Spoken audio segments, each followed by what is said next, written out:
The studio at 2:47 a.m. always smelled the same. Stale cigarettes, cold coffee, and the lingering metallic scent of failure. Corey Casey sat hunched over the 48-track mixing console, his former prizefighter's frame now soft and heavy around the edges. Above him, gold records hung on the walls, relics of artists who had left him years ago when the hits dried up and the drinking started. Corey's hands, the same hands that had once broken jaws in the ring, trembled slightly as he reached for a coffee mug. He wasn't looking at the levels on the board. He was staring at a Polaroid. It was a grainy, invasive shot of a woman sleeping, tangled in white sheets. The angle was all wrong, shot from directly above, as if someone had been standing on a ladder over her bed. Corey had found it 3 hours ago, tucked inside a crate of surveillance equipment he'd been paid $40,000 to move. He was supposed to be a middleman for generic contraband, electronics, maybe drugs, but he hadn't expected to find the evidence of stalking. The door to the studio was triple bolted, but the lock clicked with a heavy, familiar thud. Corey's hand instinctively drifted toward the desk drawer where he kept his .38 revolver. He didn't pull it, he just watched the door. Han Birch walked in, her voice raspy from decades of nicotine. "You look like hell, Corey, even for you." "I'm working," Corey lied, striking a match. He held the Polaroid over the ashtray, watching the woman's face curl and blacken into ash. "You're hiding," Han countered. She stepped aside to reveal a woman standing in the hallway.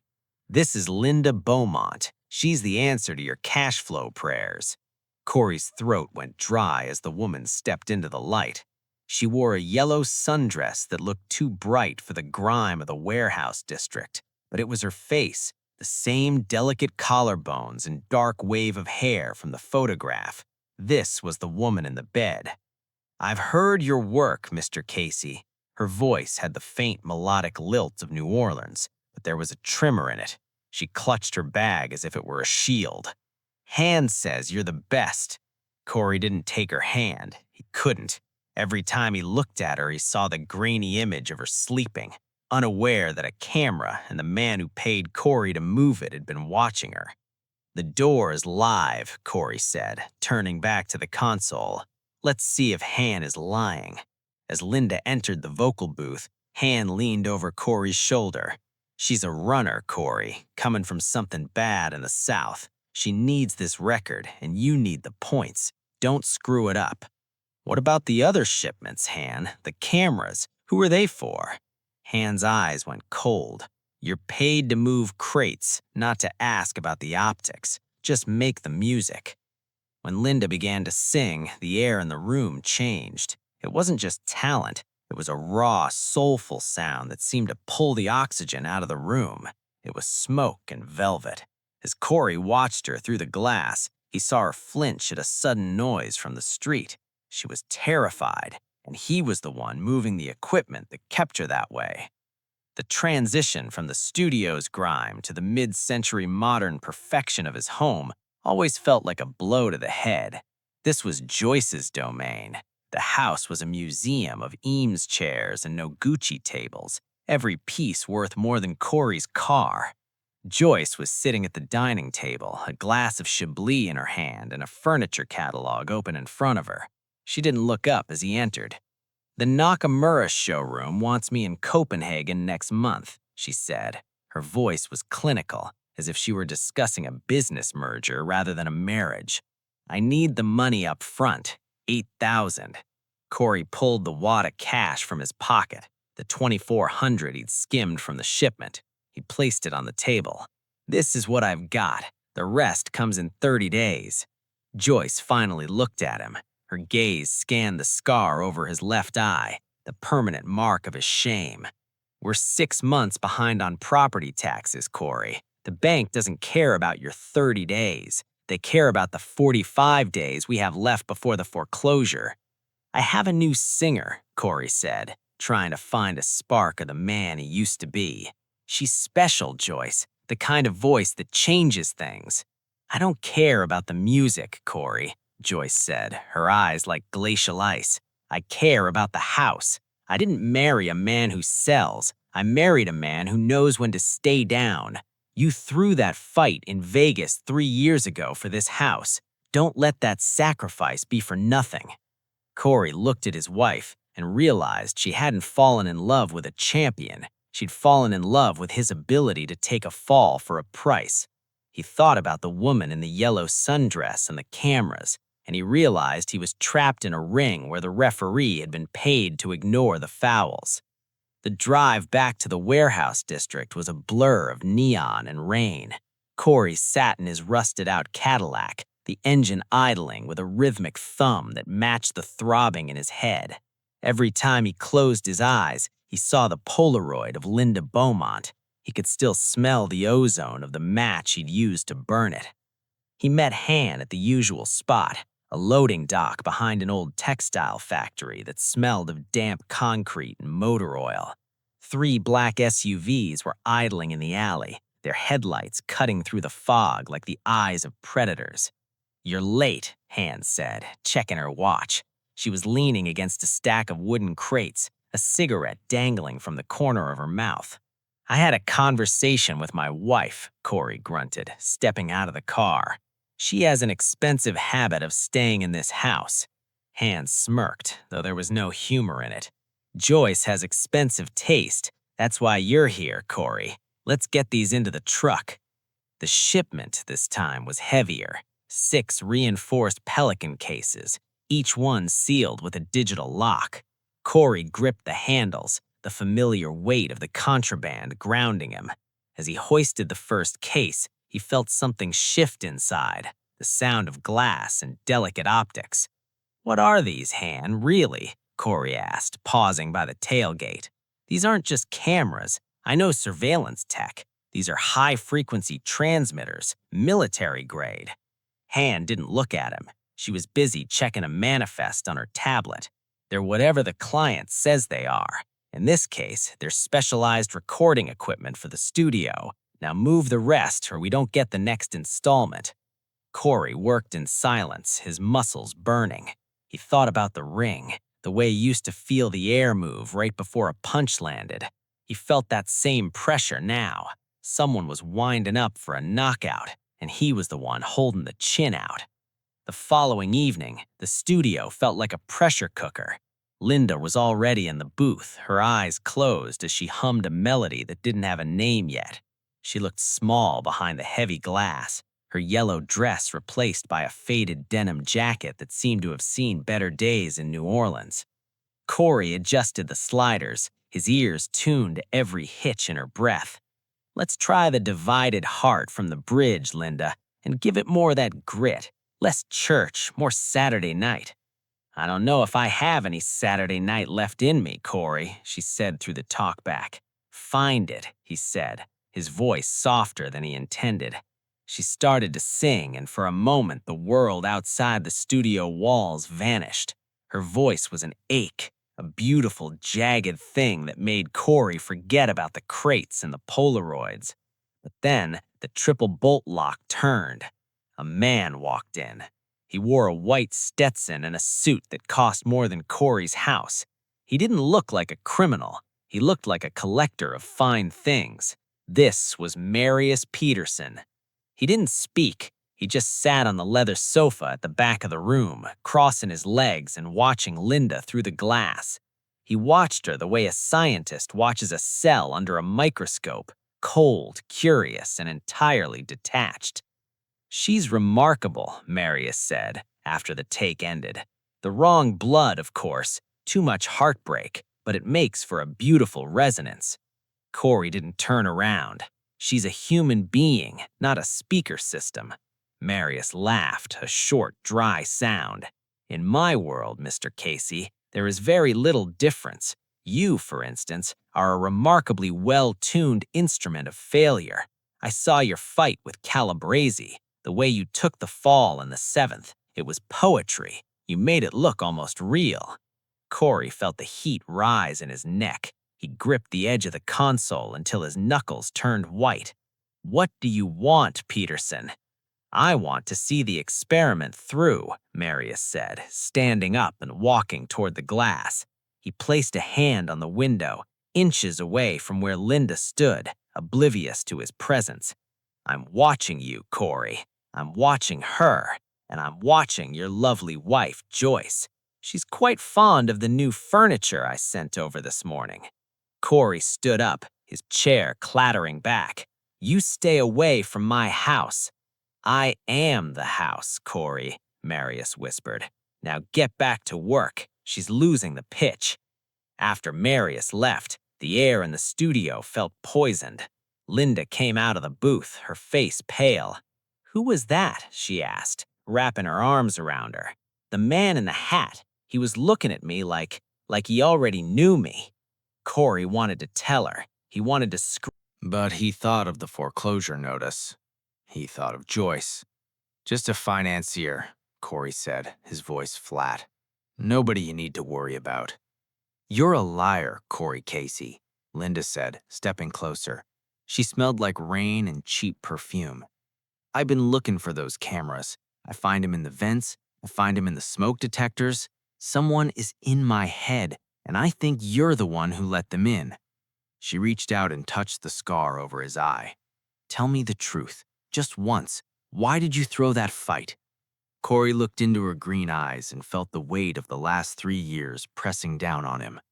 Because I was tired of being hit, he whispered, and I thought the money would make the world stop hurting.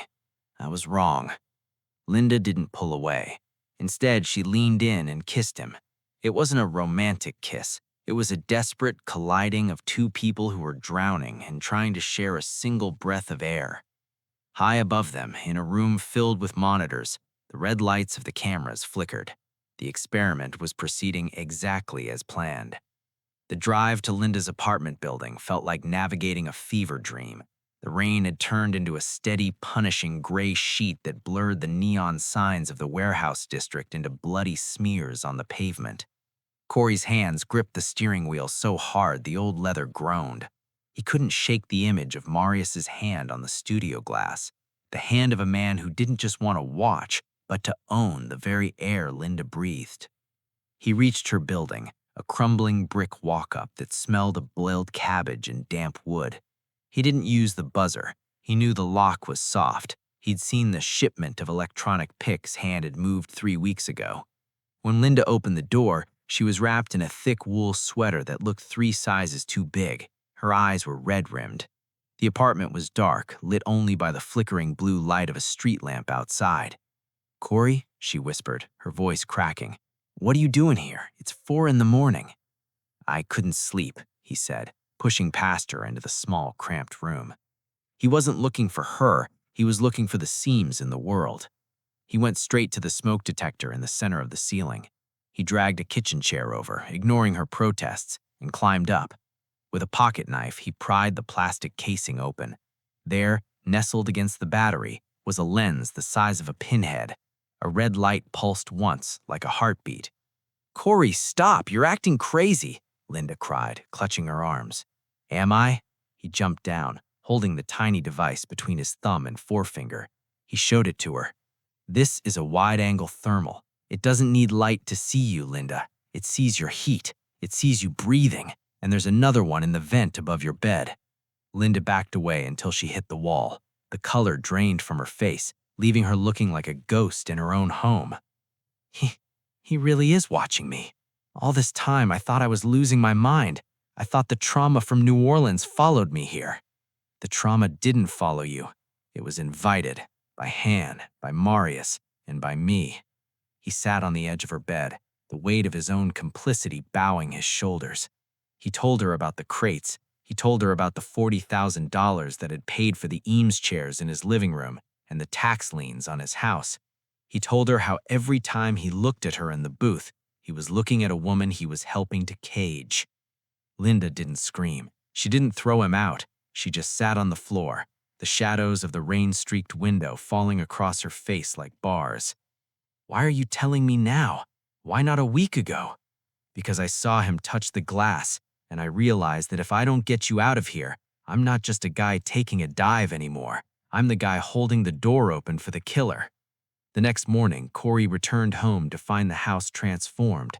There was a new rug in the entryway, silk, hand-knotted, the color of a fresh bruise. In the dining room, 3 more crates sat waiting, already opened. Joyce was standing by the window, her back to him. She looked elegant, her hair swept up, wearing a silk robe that cost more than Corey's first car. Marius called, she said, her voice devoid of emotion.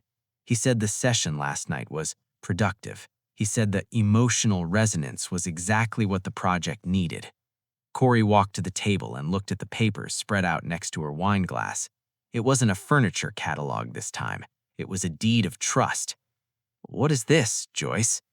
It's our life back, Corey. She turned to face him, her eyes bright with a feverish kind of triumph. Marius bought the mortgage. He's forgiven the back taxes. We're going to Copenhagen. I've already booked the showroom space. Corey felt a cold sickness settle in his gut. And what did we give him in exchange? Besides my soul, besides that girl's life? Joyce walked towards him, her footsteps silent on the new silk rug. She reached out and touched his cheek, her fingers cold. We gave him what he wanted, Corey. A story. He's an artist in his own twisted way. He doesn't want money. He has too much of that. He wants to prove that everyone has a price. He wants to prove that love is just a variable you can manipulate with enough pressure. He's a monster, Joyce. He's a benefactor, she snapped, her voice sharpening into a blade. Do you think I wanted to spend my life watching you get your brains scrambled in a ring? Do you think I enjoyed the years of smelling like your sweat and cheap beer? I saved us, Corey. When you wouldn't take the dive in Vegas for the right reasons, I made sure you took it for the money. I called Han. I set it up. Corey felt the floor tilt beneath him. You set up the Calabrese fight? You were the one who told them I'd go down in the 7th? We were going to lose the house, Corey. I was pregnant. She screamed the words, the sound echoing off the high minimalist ceilings. The silence that followed was deafening. Corey stared at her. Pregnant? You never told me. I miscarried 2 weeks after the fight, she whispered, her face hardening again. So don't you dare judge me. I traded a child for this house, and I'm not going to let some little singer from New Orleans take it away from me now. Corey drove back to the studio with the deed of trust sitting on the passenger seat like a live grenade. He didn't go to hand. He didn't call Marius. He walked into the booth where Linda was waiting. She looked different today. The fear was gone, replaced by a cold, sharpened edge of resolve. She had a guitar in her lap, the one with the cracked neck she'd brought from the Delta. We're finishing the album today, Corey, said Corey, sitting at the console.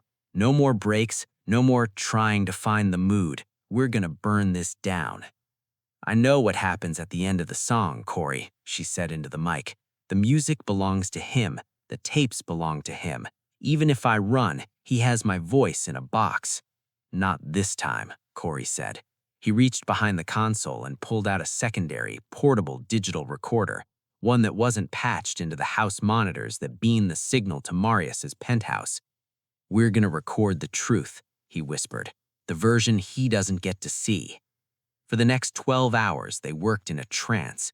Linda sang until her voice was a raw, jagged rasp.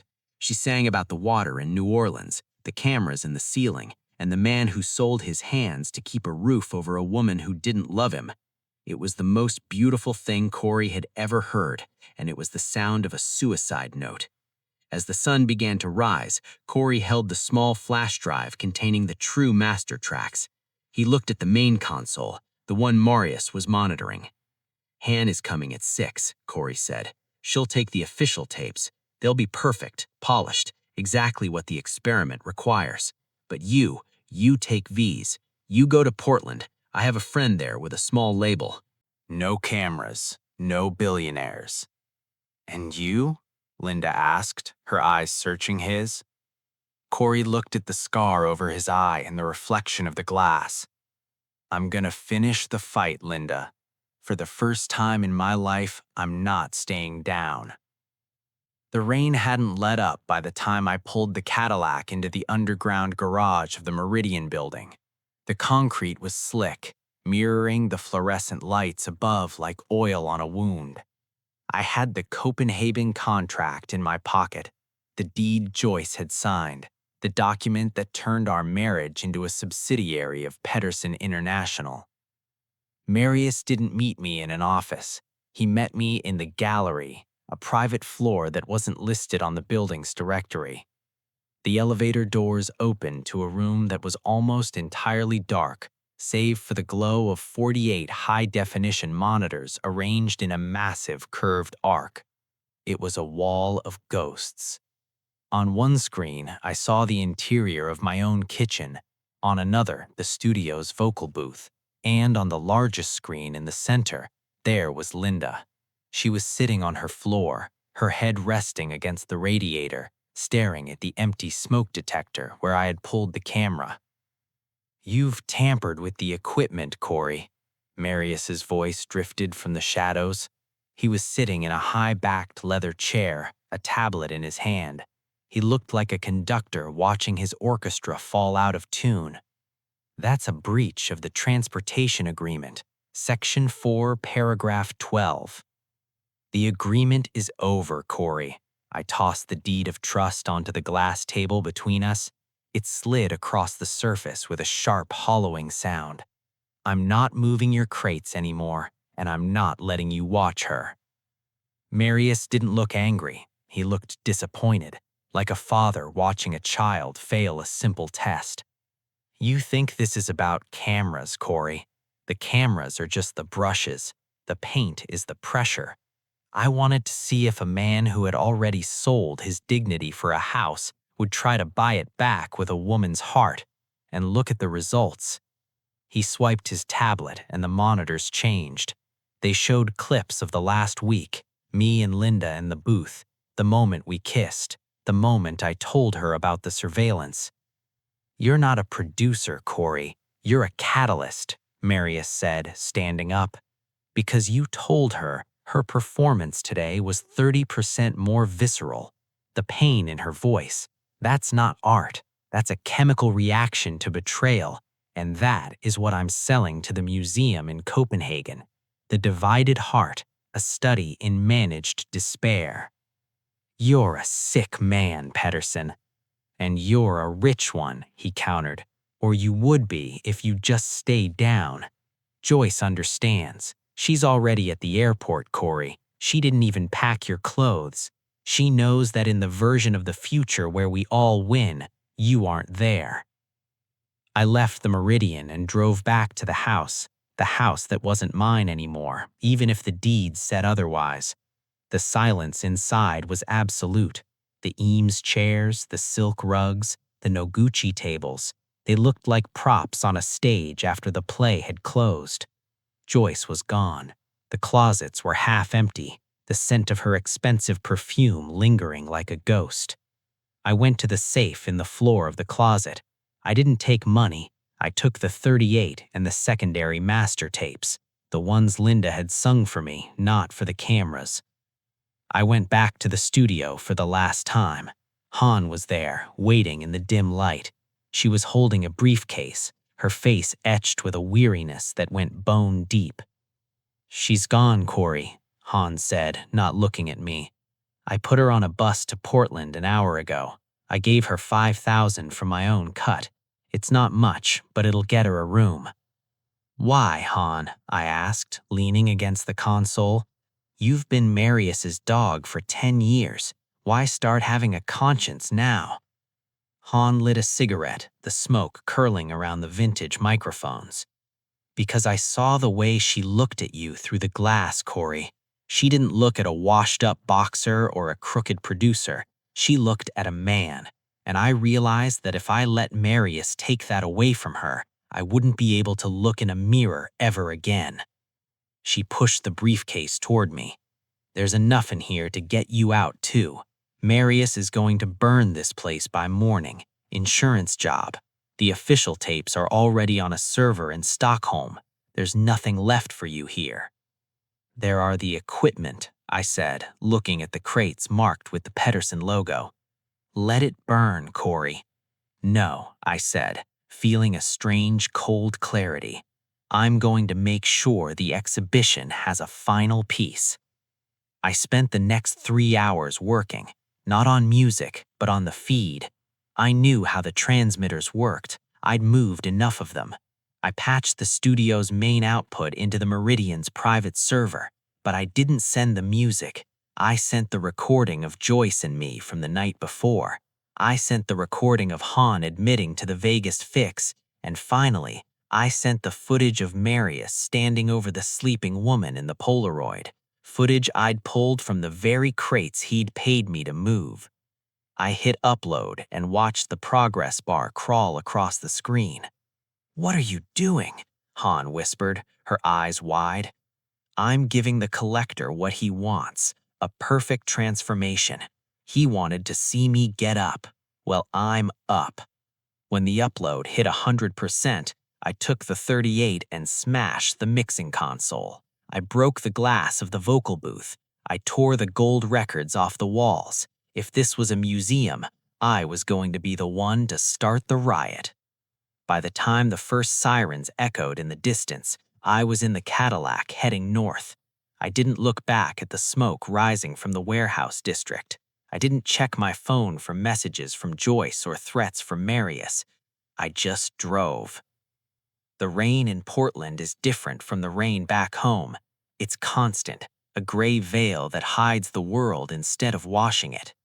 I live in a small apartment above a bookstore. I teach a class at the community college 3 nights a week, Audio Engineering 101. The kids don't know who I am.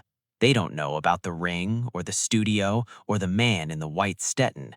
To them, I'm just the guy who's obsessed with signal-to-noise ratios.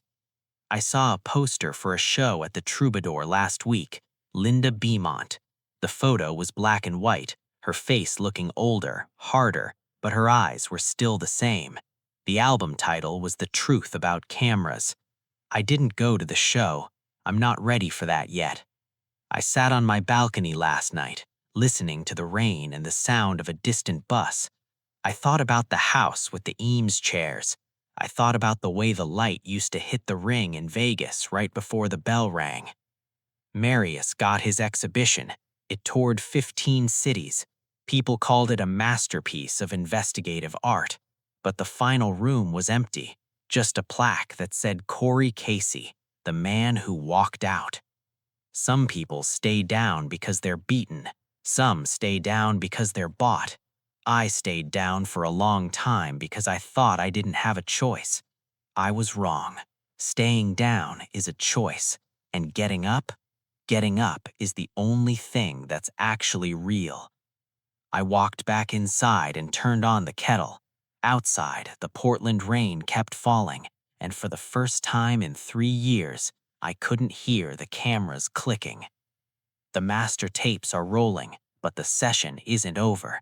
If this story struck a chord, leave a like on the console, subscribe to join the inner circle, because once the lights go down in the booth, you won't want to miss the next track. Let's see how this record ends.